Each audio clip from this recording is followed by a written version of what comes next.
killed in Mount Richmond.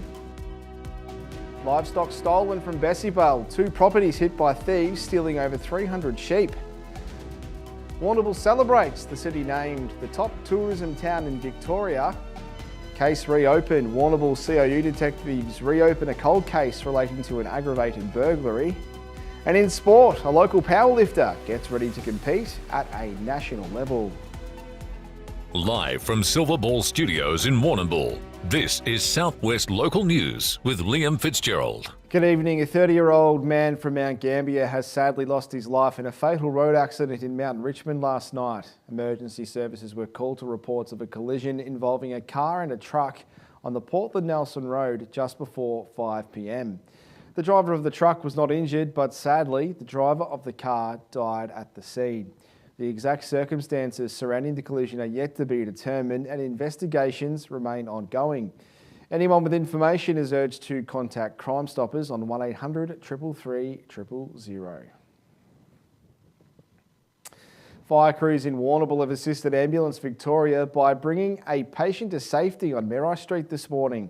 FRV Warrnambool was called to emergency medical response after the elevator and stairwell of the Merri Street property couldn't safely accommodate the ambulance's stretcher. The Warrnambool station's pumper platform was used to safely extricate the patient for treatment. A house in Eckland South was lucky to escape with minor damage after a fire in its kitchen broke out last night. CFA crews from Cobden, Dixie and another from the Eckland district arrived just after 6 p.m. to find that the fire had been extinguished. They remained on the scene to ensure there was no fire inside the wall and roof of the property.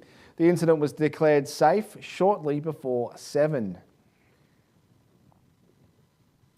A farmer in Bessibale has been dealt a huge blow after discovering that 270 of his sheep had been stolen from his Portland Road property. Shane Norris has discovered that 200 lambs and 70 ewes were missing yesterday, while his neighbour also reported 50 sheep stolen. According to Warrnambool CIU, the theft is believed to have taken place between May 20th and yesterday. It comes as Shane, like many farmers, has been trying to navigate his way through the drought crisis and says this is just another setback. Oh, absolutely, mate. Yeah, especially at the time when everything's so poor at the moment, and the cost of feeding them. I've spent probably $10,000 this year so far just to feed them to keep them alive, and then to have some arsehole come and steal them off me. It's pretty harsh. So when did you find out, Shane? When I was landmarking, Yep. I'd thought to myself the numbers didn't seem to add up, and then I went back through all my records and found out that I was missing 70 ewes and then roughly, at minimum, 200 lambs. So it's obviously got quite a broad range of dates between when you believe they were there and when they were stolen. When did you sort of realise how these I can't even think of a word to describe them, people decided to rock up and steal some of your stock? Was there any damage to gates or fences? There was no damage. There was nothing done to even give me an insight to this had happened. The only thing now looking back on it was that the gates had been left open between paddocks, and I just put that down to was myself being silly the day before, forgetting to shut the gates. But that obviously, it was them. They've come in and just swooped through from one side of the property to the other and just collected as quickly as they can as many sheep as they possibly can, and just ran them straight into the yards and quickly thrown them on a truck and obviously just driven off. Just devastating, and when we're going through a drought, that's the last thing our farmers need. And that full interview with Shane can be seen on Facebook or on Fitzmedia Live. Warrnambool has been named the state's best tourist destination at the Victorian Tourism Industry Council Awards last night. The city finished ahead of Ballarat and Echuca and will now represent Victoria at Australia's Top Tourism Town Awards. This year, over 27,000 votes were cast and the awards were picked up by a huge number of media outlets, showcasing the Warrnambool region to more people than ever before. According to Warrnambool City Council's Manager of City Activation, Paul Thompson, this widespread recognition will help grow the visitor appeal of Warrnambool and its surrounding towns. Oh, look, it was pretty nerve-wracking because, you know, I think it was Echuca came third, Ballarat came second, and we thought, oh my God, no, we've missed out. Bendigo have beaten us again, and then all of a sudden they called out Warrnambool. So, yeah, look, it was absolutely amazing, and look, great testament to the town and all the businesses that work with our tourists and our visitor economy, and the team back at Flagstaff Hill and visitor services that put the submission together. It was great, and we also had representation from council. Councillor Vicky Jelly was there to share in the moment, which was fantastic. So yeah, look, really excited, and yeah, more excited now for what it can do for Warrnambool over the next 12 months. Port Fairy was also recognised at the annual awards night, earning second place in the Tiny Towns category. An amazing effort. How lucky are we to live in such a great place here in southwest Victoria? Warrnambool CIU detectives have reopened a 12-month-old case which saw a woman assaulted and robbed in Landman Street in May last year. According to Detective Senior Constable Richard Hughes, investigators understand two men entered the woman's home at around 5:30 a.m. on May 10th, 2024, in possession of sawn-off shotguns. It's alleged the man assaulted the woman with the guns before stealing her purse containing a quantity of cash and other possessions. The case has caused a huge amount of distress to the victim, and Richard has pledged that the case will be solved, whatever it takes. It's unsolved. We want to solve it. It must be solved. And on this, at about 5:45 a.m. that morning, two male offenders have kicked open a door at a residential premises in Landman Street, Warrnambool. And at the time, a 55-year-old female was asleep in her room, and they've kicked open the door to her room. They've produced both what we believe to be in possession of sawn-off long-arm firearms. Yep. Have produced them to her, have made demands for money, and at one stage struck her to the head with great force with the butt of the firearm. Yep. They've stolen her black and yellow purse containing her belongings, her ID and her cash, and have fled. All we can describe is that the offenders they're male. The victim described them as being, maybe one of them was 6'2" and the other one was a lot shorter. Okay. They both appeared to have Australian accents, and it sounded though that they were Australian by the sound of it. Must have been traumatising. Oh, absolutely. Look, she wasn't knocked out, Yep. but she was conveyed to hospital and had a major head injury. So she was taken to hospital, and she wasn't released till later that day. So it could have got a lot worse, but the mental trauma, is still ongoing for her, and I've made a pledge that I'll solve it. Somehow, by hook or by crook, we've got to solve it. Certainly was a brazen attack, and that full interview with Richard can be seen on Facebook and on Fitzmedia Live. Now to some more positive news. Warrnambool's Hungry Jacks has raised an impressive $19,271 for charity, smashing three major fundraising milestones along the way. Shana Rogers has this report. Hungry Jack's Warrnambool's manager Brady Vickers is incredibly proud of him and his team's efforts of raising $19,271 for Make-A-Wish Foundation. He's completed 3 milestones and also walked 25.8 kilometres. Speaking to him, he's wrapped with the final results. Final total, we got 19,271. I have to look because I got it tattooed again. So got it all done. So didn't quite reach our final total, but still really wrapped with the final amount. Like to over 10 grand, like is amazing. Like didn't hit that 20 grand, but still totally wrapped with the total amount. When I was younger, I sort of had a few health issues, not to the extent of like up to Melbourne, but just being in and out of hospital when I was younger, and knowing how horrible that felt compared to what the children are going through up in Melbourne. Like, so I thought anything to help put smiles on their faces for what they're going through is just amazing. Because we're sort of a bit smaller compared to all the bigger stores, like we can have a lot more sort of one-on-one conversation with our guests. We have our regulars that come in and know all the staff's names, so they get involved with that, and just sort of having that more close-knit community is what sort of helps us get involved with it, having sort of conversations about guests that might have been involved in Make-A-Wish, whether it was themselves or their children, niece, nephew, grandchildren, anything like that, and that like makes it all worth it. First time was just over $2,000, so to be able to do 18,000 the first time we sort of got involved to 33 to 19 is incredible. So we're looking for next year around that 28 mark, and that'll be 100k over 4 years. So that's the goal for next year. An amazing effort, and how good are those tattoos? Well done, Brady and the team. Grade 6 students at East Warrnambool Primary School have taken it upon themselves to address racist comments within their school community. Scarlett, Hugh, Izzy, Isla, Khan, Jasper and Adele are taking part in the Student Leaders Congress, and as part of their project have created a day of celebration called Flavours of the World. It'll be held next Wednesday and will start with a whole school assembly before visiting classrooms representing different cultures for activities, food and games. The slogan of the campaign is Yes to Inclusion and No to Racism, and aims to educate kids and adults on what racism is, what its impact is, and how we as a community can take a stance to stop it. An iconic Warrnambool business has changed hands with Arts & K Pharmacy on Lava Street, now known as Bloom's the Chemist. After nearly 50 years, it's a bittersweet moment for Michael Arts and Mary Lou Kay, who say they have formed great friendships with their customers over the years.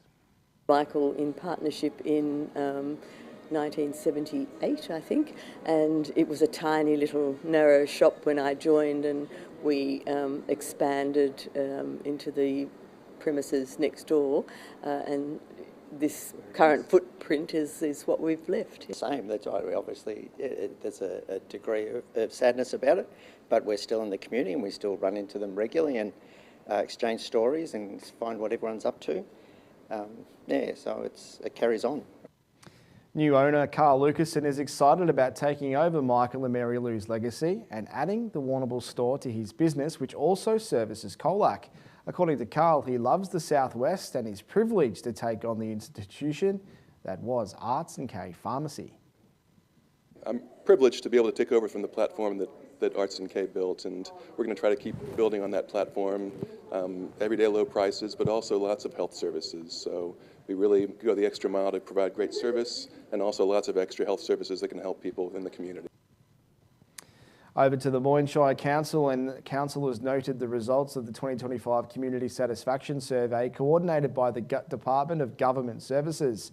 Although Moyne is ranked at or above the large rural council average of 21 of the 22 services in the survey, Council's overall performance dropped by 3 points. Around 400 participants from across Moyne took part in the survey conducted by telephone earlier this year. According to Council, it's grateful for this annual feedback and the report to help ensure they are aligned with the community's perspectives. Finally, 2 fishermen got up close and personal with a large shark at the Warrnambool breakwater today. The vision of the shark was posted online today, a number of people getting a first-hand look at the creature, which is believed to have been around 3.5 metres long. The shark made its way along the breakwater and in between the boat ramp before making its way out to sea. A shark sighting alert was posted on the Vic Emergency app, and it's not known what kind of shark it was. Amazing vision right there. That wraps up general news. Before we head to the break, it's time to catch up with the Warrnambool Art Gallery's Aaron Bradbrook. Thanks, Liam. Aaron here from the Warrnambool Art Gallery. We're on the land of the Peekarong people, the Gunditj Mara Istamar Ma Nation. Look, I know winter can get pretty chilly, but we're really fortunate in the gallery. We have a beautiful, stable climate, and we do that because we have to preserve the artworks. And right at this minute, we've got a wonderful show by Tamara Henderson. Tamara Henderson has a significant international profile. We're incredibly lucky to have her at the Warrnambool Art Gallery. It's a really extraordinary show. So if you're into energy, meditation, surrealism, and the human body, this is the absolute show for you. We also have a very small percentage of our collection on display. The Warrnambool Art Gallery is the third oldest collecting institution in Victoria. So we have a significant collection and some really prominent works on display, including some of the locals' favourite, which is Tower Hill by Eugene von Gerard. So please do make sure you stop in and enjoy the work when you can. Thank you very much for that, Aaron. It's a wonderful place to spend a cold winter's afternoon, that's for sure. We'll take a break on South West Local News. Local sport is next before the final look at the weather.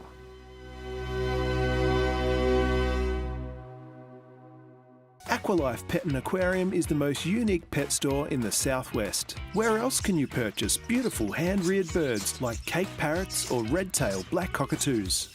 If birds aren't your thing, then maybe it's the bearded dragons, the pet snakes or the stingrays that interest you. The team at Aqualife Pet and Aquarium have the knowledge to keep your pets happy and healthy for life.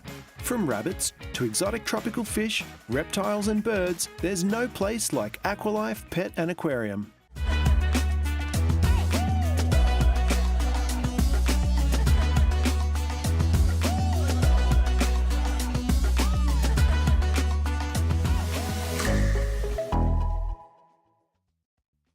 VG Cabinets is your specialist cabinetry team, servicing Warrnambool and surrounding areas. With over 20 years' experience, the team here can get your cabinetry needs sorted.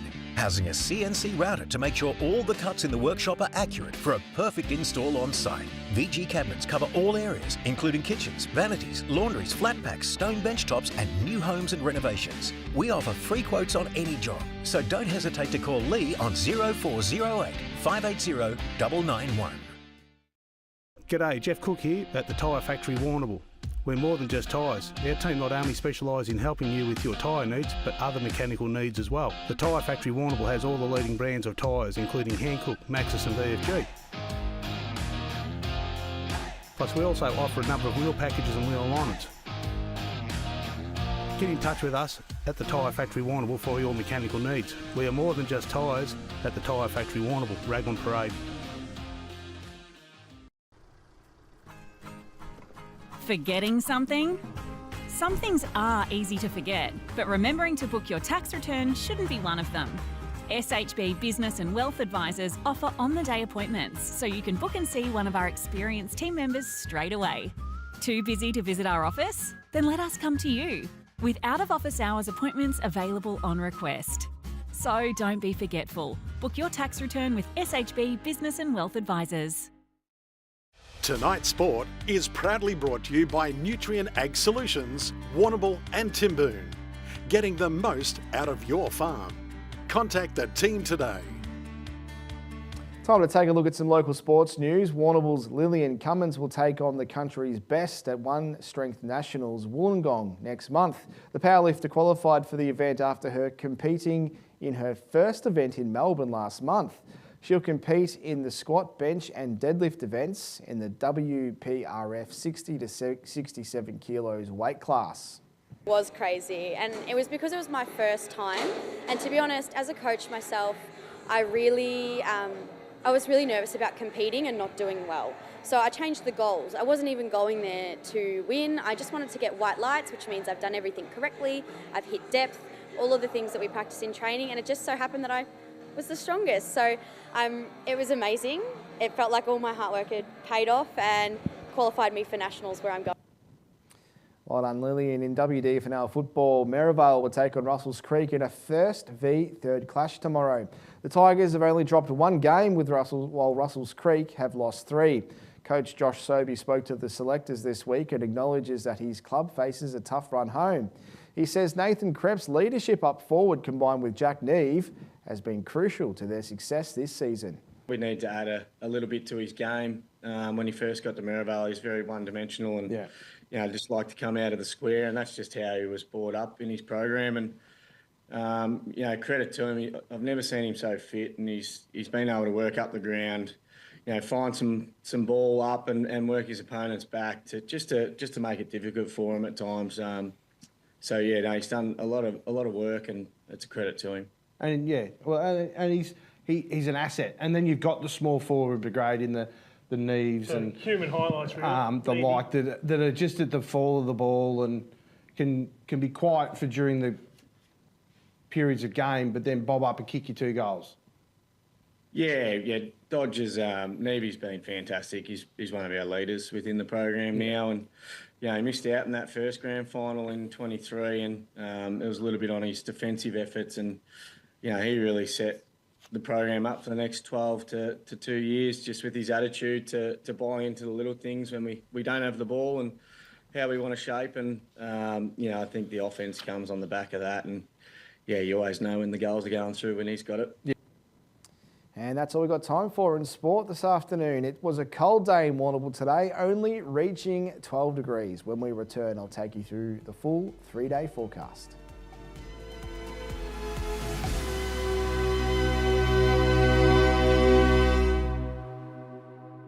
Hi, I'm Roma Britnell and I'm your local Member of State Parliament. Together we can make the South West Coast an even better place to live. But I need you to let me know what's important to you. Only then can I truly understand your aspirations and be the best representative for you. Feel free to drop into my office and share your thoughts with me. I'm also online at romabritnell.com.au or catch me on social media. I'm here to work for you. Let's make it happen and let's make a difference.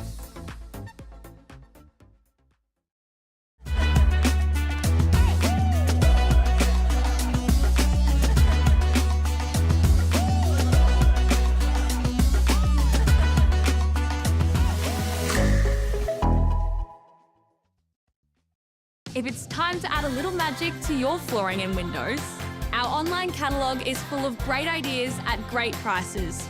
There's magic in a Solomon's floor. Yes, Grace, and there's magic in a Solomon's store. Matco Hire for all your hire needs. Portable ensuites, generators, toilets, and introducing Matco's new Genie 20-metre boom lift. Matco Hire, everything you need in one location.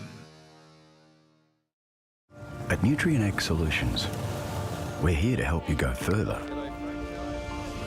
Further in innovation and technology.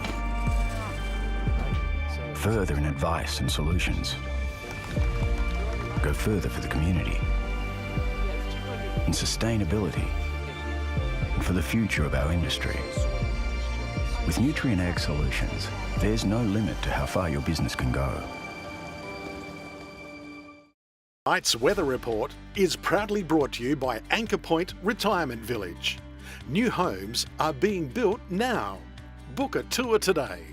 Time to take a look at the weather around the wider southwest region now, and it looks like we are in for a wet few days ahead, unfortunately, starting tonight with showers expected across the area. Showers easing tomorrow in Port Fairy with overnight temperatures falling to around 5 degrees. Cloudy on Sunday with a high chance of showers up to 20 millimetres predicted and a top of 14. And for Monday, the showers continue but are expected to ease later in the day, still around 10 millimetres predicted, also expecting 14 degrees. Down to 5 overnight in Mortlake before showers tomorrow with damaging winds closer to the Grampians. Cloudy on Sunday with a very high chance of showers up to 10 millimetres predicted to fall, most likely in the afternoon and evening, a top of 12. And for Monday, cloudy with a high chance of showers in the morning and early afternoon with northwesterly winds, a top of 13 degrees. Across to Camperdown and Colac, down to 6 overnight with a very high chance of showers and northwesterly winds tomorrow. Cloudy on Sunday with showers expected up to 8 millimetres, most likely in the late afternoon and evening, a top of 12. And on Monday, a very high chance of showers, most likely in the afternoon and evening, also expecting 12 degrees. Down along the coast, some rain is predicted overnight in Port Campbell, but the showers are expected to ease tomorrow. Cloudy on Sunday with a very high chance of showers, most likely in the late afternoon and evening, a top of 13. And for Monday, cloudy, a high chance of showers, a top of 13. Back to Warrnambool, showers expected overnight tonight with winds of up to 35 k's an hour overnight. Temperatures falling to around 6. Showers on Sunday up to 20 millimetres predicted with northwesterly winds, a top of 13. And those showers ease on Monday, but still expecting 15 millimetres to fall with a top of 14 degrees. That's it from your Southwest Local News team for this Friday, July 25th. Thank you for joining us. Remember to tune in to WDFNL Game Day tomorrow from 1:50 for the WorkSafe Victoria round, live from the Timboon Recreation Reserve. Until we see you again on Monday, have a safe and happy weekend. Try to stay dry and good night.